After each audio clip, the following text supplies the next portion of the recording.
This tutorial shows you some aspects of molecular property computation.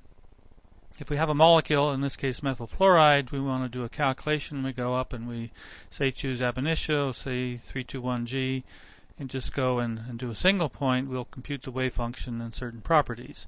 In particular, if we go up and we ask for properties, we'll get the molecular properties.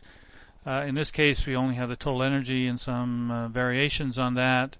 We have the dipole moment and the XYZ components. We do not have the gradient because we didn't either ask for the gradient nor did we optimize, so the gradient's not available. Nor is the polarizability, which we could have asked for, but we didn't. So those are the molecular properties. And we got molecular properties because we had not chosen anything or selected anything other than the molecule. If we select an atom and do the same thing, we'll get a different dialog box which gives us the atomic properties.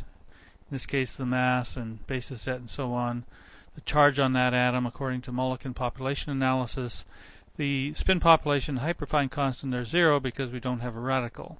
If we had an open shell radical, then we would get some non-zero values here. And again, no gradient on that atom because we haven't calculated gradients.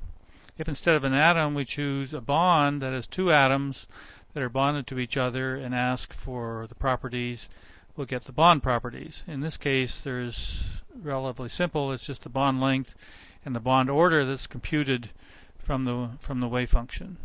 So you have to be a little bit careful in this situation like this that HyperChem operates always on a select operate mode, where what you get may very well depend upon what you've selected before you do the operation.